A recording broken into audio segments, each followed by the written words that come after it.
Hello nursing students, very good evening all. और आप सभी लोगों को share brains with skills YouTube channel पे आप सभी का हार्दिक स्वागत करता हूं। मेरे प्यारे विद्यार्थियों और मेरे फ्रेंड्स, मैंने ये वीडियो बनाने का उद्देश्य मेन यही है कि आप लोगों का जो भी नर्सिंग का सिलेबस है, जो सभी इंग्लिश में रहता है, उसको हिंदी में अनुवाद करके इतनी सरल तरीके से मैं अनुवाद करके आपको समझाऊंगा कि जो भी सब्जेक्ट है नर्सिंग के बारे में, हर एक सब्जेक्ट आपको सरल तरीके से आपके दिमाग में बैठ जाएगा। तो वही मेरा मेन इंटेंशन है ये वीडियोस बनाने का। यहाँ पर मैं जीएनएम हो या बीएससी हो या पोस्ट बीएससी हो, उन सभी नर्सिंग कोर्स के सब्जेक्ट्स को, उन सभी सब्जेक्ट्स के अंदर आने का हर एक टॉपिक्स को मैं, जो भी इंग्लिश में रहता है उनको मैं हिंदी में भी समझाऊंगा और इंग्लिश में भी समझाऊंगा, लेकिन आपको ऐसा समझाऊंगा जो कि आपके दिमाग में बैठ जाएगा। आप एक बार जाके सिर्फ आपके नोट्स या आपके टेक्स्ट बुक के ऊपर झांक के देखेंगे तो आपको इतना इजी समझ में आ जाएगा और आपके दिमाग में ऐसा ही बैठ जाएगा जो कि कभी वो मिट नहीं पाएगा। ये मेरा विश्वास है। और इसलिए वीडियो स्टार्ट करने से पहले मैं पहले आप लोगों से माफी मांगना चाहता हूं। और रीजन यही है कि मुझे हिंदी इतनी अच्छी बोलने नहीं आती है। मैं साउथ इंडिया से हूं, स्पेशली कर्नाटक से हूं। तो मेरे प्यारे दोस्तों और मेरे प्यारे विद्यार्थियों, आप लोग मेरी हिंदी को थोड़ा एडजस्ट कर लीजिएगा। अगर कुछ गलती से कुछ बोल देता हूं या बोल नहीं पाता हूं तो आप लोग कृपया मुझे माफ कर दीजिएगा। और आप लोगों से मेरी एक ही गुजारिश है कि मेरी हर एक वीडियो अंत तक देखिएगा, मेरी गलतियों को सुधारिएगा। और मेरी गलतियों को सुधार के जहां पर भी मुझे कुछ चेंजेस करना है या मुझे कुछ बोलना है तो जरूर मुझे कमेंट करके मुझे बताइएगा, ताकि मैं भी उसको समझ पाऊं और सीख पाऊं। और जल्द ही मैं सीख के आप लोगों को भी मैं उसको अच्छी तरह से समझा पाऊं। तो यही था मेरा इंटेंशन। तो चलिए मेरे प्यारे विद्यार्थियों, आज का मैं पहला सब्जेक्ट मेरा है कि अनाटॉमी फिजियोलॉजी। ये चाहे जीएनएम हो या बीएससी नर्सिंग हो, उनके लिए अनाटॉमी फिजियोलॉजी सब्जेक्ट एक इतना वास्ट सब्जेक्ट है और एक इतना इंपॉर्टेंट सब्जेक्ट है कि ये एक ही सब्जेक्ट से आपके हर एक सब्जेक्ट जो नर्सिंग में आता है, चाहे वो फर्स्ट ईयर का हो, सेकेंड ईयर का हो, थर्ड ईयर जीएनएम का हो, चाहे वो वैसे ही बीएससी नर्सिंग में हो 4 साल का हो, इन सभी 2 कोर्सों में जितने भी ईयर के साल में जितने भी सब्जेक्ट्स के कोर्सेस में सब्जेक्ट्स आते हैं, उन सब्जेक्ट्स को डायरेक्टली रिलेशन अनाटॉमी फिजियोलॉजी का रहता है। तो अनाटॉमी फिजियोलॉजी क्लास आप बिना स्किप किए हुए अगर मेरे वीडियोस आप देखेंगे तो मैं आपको विश्वास दिलाता हूं कि आपको इतना सरल भाषा में मैं समझाऊंगा जैसे कि आप कुछ कथा सुन रहे हो या कोई स्टोरी सुन रहे हो। इतनी सरल भाषा में मैं आपको समझाने की मेरी कोशिश जारी रहेगी। और आप लोगों से एक ही गुजारिश है कि आप कृपया मेरे वीडियो को लाइक करें, सब्सक्राइब करें और कमेंट करें, और जितना हो सके उतना आपके दोस्तों को शेयर करें बोल के मैं आपसे दरख्वास्त करता हूं। एंड मैं अभी मेरा पहला क्लास और मेरा पहला सब्जेक्ट है अनाटॉमी फिजियोलॉजी, उसका आज सिर्फ इंट्रोडक्शन रहेगा। इसके अंदर मैं पूरा आपको बताऊंगा कि अनाटॉमी का मतलब क्या होता है और फिजियोलॉजी का मतलब क्या होता है, और आप लोगों को कैसे पढ़ना चाहिए सब्जेक्ट को, और किस तरह से आपको समझना चाहिए। और आप इसके अलावा आप लोगों को भी जाके कैसे एग्जाम में भी लिखना चाहिए, हर एक चीज की मैं सलाह भी दूंगा और मैं पढ़ाऊंगा भी। तो फाइन मेरे डियर स्टूडेंट्स, तो मैं अभी आज फर्स्ट सब्जेक्ट में स्टार्ट कर रहा हूं, अनाटॉमी एंड फिजियोलॉजी। बहुत सरल शब्दों में बताऊंगा। अनाटॉमी का मतलब सिर्फ इतना समझना कि अंग, शरीर का जो अंग अंग रहता है ना, तो अंग, एग्जाम्पल आपको मालूम है, अंग बोले तो ऑर्गन, हम लोग ऑर्गन बोलते हैं। जैसे कि हो ब्रेन हो या हार्ट हो, लंग्स हो, किडनी हो, लिवर हो, ये सभी अंग बोलते हैं।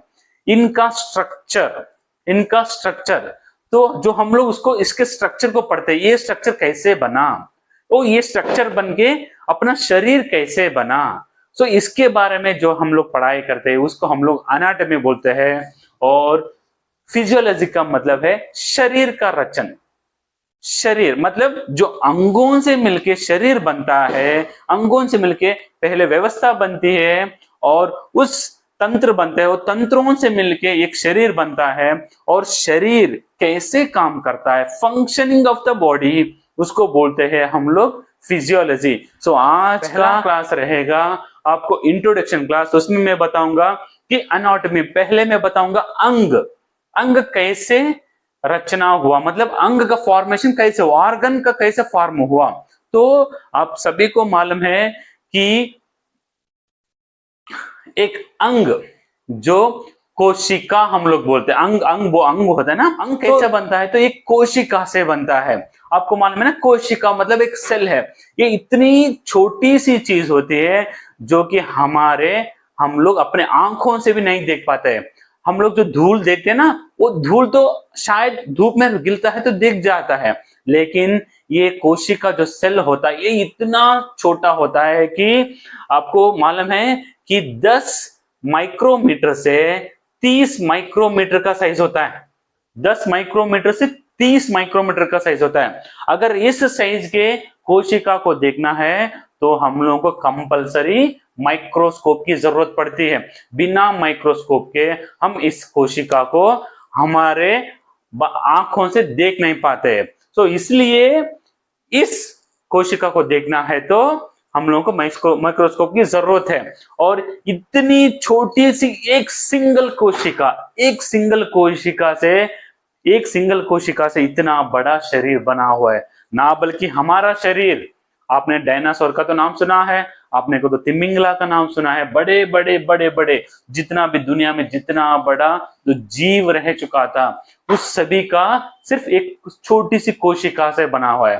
तो आप लोगों को इसलिए कोशिका, हम लोगों को एनाटॉमी पढ़ना है तो कोशिका एक बहुत इंपॉर्टेंट सब्जेक्ट है और टॉपिक है। इंट्रोडक्शन के बाद में वो आपको वही पढ़ाऊंगा आप लोगों को कि कोशिका कैसे बनी, कोशिका में क्या रहता है, वो सभी बताऊंगा आप लोगों को। तो फिलहाल के लिए आप समझिएगा, तो अपनी बॉडी बनी है तो सिर्फ एक छोटी सी कोशिका से बनी है। ये कोशिका मतलब सेल, एक कोशिका है, एक सिंगल, क्या सिंगल सेल से अंग बन जाएगा? नहीं।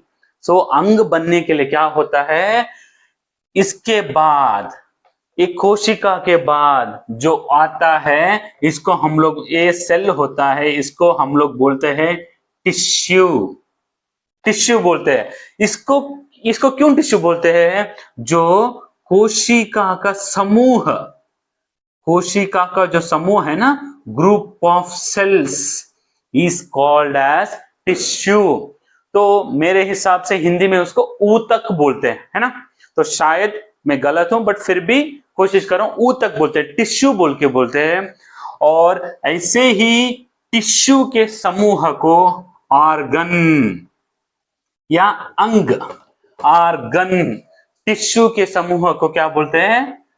ऑर्गन बोलते हैं। Group of tissues is called as organ.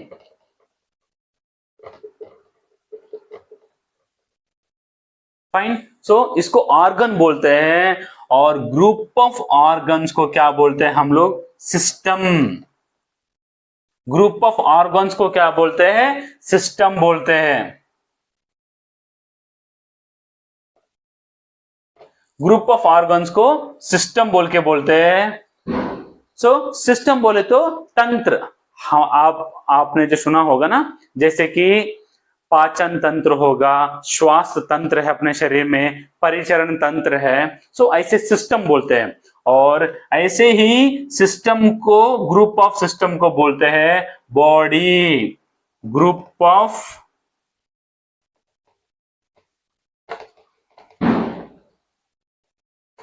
Of system मिला के बॉडी बनता है। जैसे कि मैं आपको पाचन तंत्र के बारे में, डाइजेस्टिव सिस्टम के बारे में बोला जाए तो मुंह एक ऑर्गन है, अंग है। उसके बाद अपना ये फेरिंग्स आता है, और उसके बाद अपना क्या आता है कि ईसोफेगस आता है, स्टमक आता है, large intestine, small intestine, rectum and anus.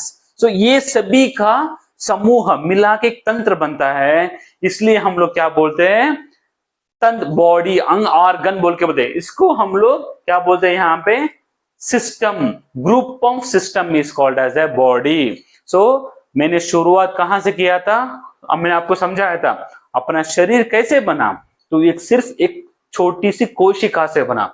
एक कोशिका से लेके ग्रुप ऑफ कोशिका, मतलब group of cells is called tissues, group of tissue is called organ, और ग्रुप ऑफ ऑर्गन मिलके सिस्टम बनता है, और ग्रुप ऑफ सिस्टम मिलके शरीर, बॉडी बनता है।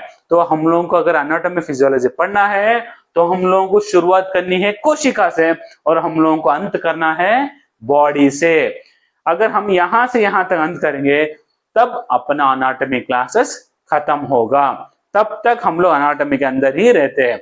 और एनाटॉमी के बाद हम लोग पढ़ेंगे शरीर, वही बॉडी के बारे में, ये सभी अंग कैसे काम करते हैं, functioning of the body organs और सिस्टम, उसको हम लोग बोलते हैं फिजियोलॉजी। बॉडी के अंदर कितने सिस्टम होते हैं, तो अपना बॉडी के अंदर प्रणालियां बोलते हैं ना, प्रणालियां, तो टोटल अपने बॉडी के अंदर 11 प्रणालियां होते हैं। प्रणालियां, शायद मैं सही हूं, तो प्रणालियां या तंत्र, तो 11 तंत्र होते हैं। 11 systems were there in our body. So first system is, अगर मैं आपको बोलूं डाइजेस्टिव सिस्टम, डाइजेस्टिव सिस्टम ये क्या करता है, डाइजेस्टिव बोले तो पाचन तंत्र, पाचन, जो हम लोग जो खाना खाते हैं ना, तो मुंह से खाना खाते हैं और एनस से बाहर निकालते हैं, इसको बोलते हैं पाचन तंत्र। जो हमने जो खाना खाया, हमने जो चॉकलेट खाया, तो वो पिघल के अपने पेट में जाता है, पेट में से स्मॉल इंटेस्टाइन में जाता है, उसके बाद वेस्टेज जो बाहर होके आता है, इसको हम लोग बोलते हैं, पहला है digestive system. Second, cardio vascular system. तो कार्डियोवैस्कुलर सिस्टम बोले तो परिसरण सिस्टम हम लोग बोलते हैं ना, परिसरण प्रणालियां या परिसरण तंत्र बोल के। कार्डियो, कभी भी याद रखना, कार्डियो का मतलब होता है हार्ट, हृदय। वैस्कुलर, वैस्कुलर का मतलब blood circulation, vessels, blood vessels बोलते हैं, वो आगे मैं समझाऊंगा क्या है बोल के। वेजल्स सिस्टम, इसका तंत्र को कार्डियोवैस्कुलर सिस्टम बोल के बोलते हैं। तीसरा होता है रेस्पिरेटरी सिस्टम।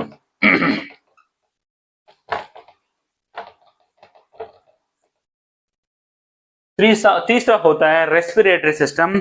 हम लोग जो श्वास अंदर लेते हैं ना, श्वास का प्रणाली, श्वास तंत्र, मतलब हम लोग जो हवा अंदर ले, ऑक्सीजन अंदर लेते हैं और कार्बन डाइऑक्साइड जो हम बाहर छोड़ते हैं, वो कैसे होता है, उसके बारे में जो कुछ भी हम लोग पढ़ते हैं उसको रेस्पिरेटरी सिस्टम बोल के बोलते हैं, related to lungs.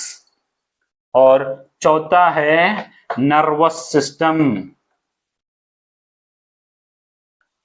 Nervous system बोले तो तांत्रिक, तांत्रिक तंत्र, मतलब तांत्रिक कैसे, ये सिस्टम अपने देह को, अपने बॉडी को कंट्रोल करता है, इसके बिना अपना सिस्टम नहीं चलेगा। नर्वस सिस्टम जो दिमाग के बारे में है, तंत्र हमें जो, अगर आपसे बात कर रहा हूं, अगर मैं मेरा दिमाग काम सही चल रहा है तो ही मैं बात कर पाता हूं। अगर मैं हाथ हिला रहा हूं, हर एक चीज पूरा कंट्रोल, कोऑर्डिनेशन किस में होता है, यही तांत्रिक में होता है, तो नर्वस सिस्टम है।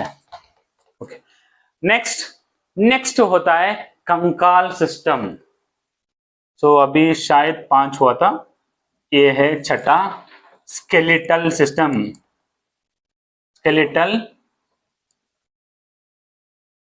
सिस्टम, स्केलेटल सिस्टम बोले तो क्या होते हैं, कंकाल, जो हड्डियों के बारे में। अगर हम लोग आज सीधा खड़े हैं, मतलब अपना शरीर खड़ा हुआ है, ये सिर्फ हड्डियों के कारण ही होता है। तो हमारे बॉडी में, हमारे शरीर में हड्डियों की उत्पादन कैसे होते हैं और उनका काम क्या है, उसके बारे में पढ़ने के लिए हम लोग क्या बोलते हैं, स्केलेटल सिस्टम और कंकाल system.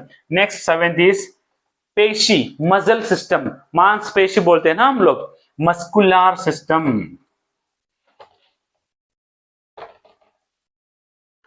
Muscular system, muscles, muscles जो हम लोगों के मांसपेशी है ना, जो यहाँ हाथों पे है, पैरों में, हर चीजों में। अगर अपना मांस नहीं, मांसपेशी नहीं है तो हम लोग कंकाल के, स्केलेटन के जैसे दिखेंगे, है ना। तो ये मांसपेशी, एक्सक्यूज मी, कैसे बनी उसके बारे में जो पढ़ते हैं ना, उसको हम लोग मस्कुलर सिस्टम या पेशी सिस्टम बोलते हैं। Fine, again 8th one, urinary system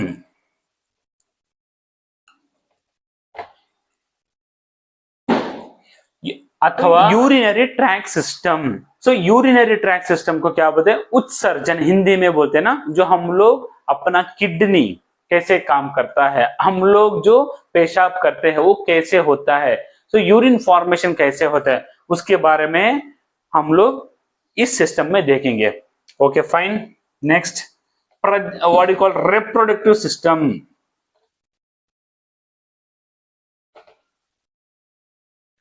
reproductive मतलब प्रजनन, जो जो ऑर्गन्स अपने वंशों को, हमारे बच्चे तो पैदा करने के लिए जो ऑर्गन सिस्टम काम करता है, या जो सिस्टम काम, उसको हम लोग क्या बोलते हैं?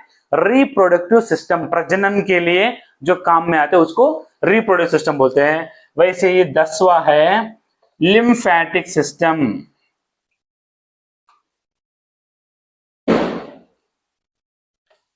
10th वन इज लिम्फेटिक, मतलब लसिका प्रणाली बोलते हैं या तंत्र बोलते हैं। ये लिम्फेटिक सिस्टम, इसमें क्या होता है कि हार्मोन्स, हार्मोन्स का सेक्रेशन होता है। ये हार्मोन्स बहुत इंपॉर्टेंट होता है अपने शरीर के लिए।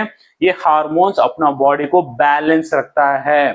बैलेंस रखने के लिए ये हार्मोन्स की बहुत बहुत इंपॉर्टेंट फंक्शन है। और लास्ट में, आखिर में आता है, तो शायद मैं एक और भूल गया था, तो अभी ये 10वां है, तो अभी 2 बाकी है। एक है एंडोक्राइन सिस्टम,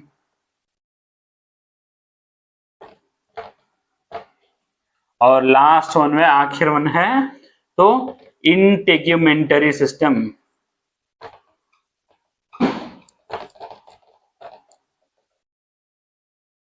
सॉरी, वहां पे थोड़ी गलती हो गई थी। तो अभी आखिर में, अभी 9 हुए, तो ये 10वां और 11। एंडोक्राइन सिस्टम, एंडोक्राइन अंतःस्रावी, जो हम लोग बोलते हैं ना, अंत अंत अंद अंदर, endocrine system. Okay students, sorry, तो मैंने वहां पे लिम्फेटिक सिस्टम बोला था 9th वन। तो लिम्फेटिक सिस्टम का बोले तो हार्मोन का नहीं है। लिम्फेटिक सिस्टम ये हमारा प्रोटेक्टिव सिस्टम है, जो अपने शरीर को एक प्रोटेक्टिव ऑर्गन के जैसे काम करता है। जो अपने बॉडी के अंदर जो भी लिम्फ नोड्स है, जहां, जैसे कि आपने देखा होगा, अगर मुंह में कुछ घाव हो जाता है तो अपने यहाँ पे सूजन आ जाए, टॉन्सिलाइटिस बोलते हैं। चाहे वो एक्जिला में हो, चाहे ग्रॉइन रीजन में हो, जहां पे कुछ गांठ हो जाता है, सूजन हो जाते हैं, वो सिर्फ लिम्फोटिक नोड बोलते हैं, उसके कारण ही होता है। उसको, वो अपना देह को, अपने शरीर को प्रोटेक्टिव ऑर्गन के जैसे काम करता है, उसको हम लोग बोलते हैं लिम्फेटिक सिस्टम। सॉरी, तो अभी मैं माफी मांगना चाहता हूँ, सॉरी गाइस। तो एंडोक्राइन सिस्टम, एंडोक्राइन सिस्टम बोले तो हार्मोन सिस्टम। ये हार्मोन अपने बॉडी के, अपने शरीर में हार्मोन का रिलीजिंग करता है। ये हार्मोन को रिलीजिंग करने से अपने बॉडी का बैलेंस करने के लिए ये बहुत इंपॉर्टेंट काम करता है endocrine system. And finally integumentary system. Integumentary system का मतलब होता है, मुझे हिंदी में इतना मालूम नहीं है, फिर भी आप लोग देख लीजिएगा। इंटीग्यूमेंट्री सिस्टम का मतलब स्किन, त्वचा, त्वचा, स्किन रहता है ना, स्किन रहता है ना, स्किन के बारे में, नेल्स एंड हेयर्स के बारे में जो भी हम लोग पढ़ते हैं, वो सभी इंटीग्यूमेंट्री सिस्टम आता है। सिस्टम, ये सभी 11 सिस्टम मिलके बनाता है शरीर। सिस्टम, सॉरी, शरीर बनाता है। ये शरीर जब बन जाता है तो इसके फंक्शन कैसे, इसका एक काम कैसे करता है, इसके बारे में हम लोग समझेंगे फिजियोलॉजी के अंदर। फाइन, तो फिजियोलॉजी का मतलब होता है फंक्शनिंग ऑफ ह्यूमन बॉडी और ऑर्गन सिस्टम कैसे काम करता है उसके बारे में समझने के लिए हम लोग देखेंगे फिजियोलॉजी में। तो अभी मैंने आप लोगों को समझाया एनाटॉमी, तो फिजियोलॉजी तो आखिर में, एनाटॉमी के बाद ही फिजियोलॉजी आएगा। तो मेरे प्यारे बच्चों और मेरे प्यारे फ्रेंड्स, शायद मेरे आप लोगों को मेरे वीडियो पसंद आया हो तो आप लोग मुझे लाइक कीजिएगा और जरूर सब्सक्राइब कीजिएगा। और आप लोगों का लाइक और सब्सक्रिप्शन ही मेरे लिए बूस्ट रहता है। तो और मैं अच्छी तरह से आपको समझाने की कोशिश जरूर कोशिश करूंगा। तो इसलिए मेरे फ्रेंड्स, आपको समझ में आया या नहीं समझ में आया, फिर भी तो आप लोग थोड़ा एडजस्ट कर लीजिएगा। मैंने आपसे पहले ही बोला था कि मुझे इतना हिंदी अच्छा नहीं आया, तो फिर भी मैं कोशिश कर रहा हूँ कि आप लोगों को और सरल तरीके से समझाने की। तो इसमें कुछ प्रॉब्लम होता है तो जरूर आप लोग मुझे माफ करिएगा।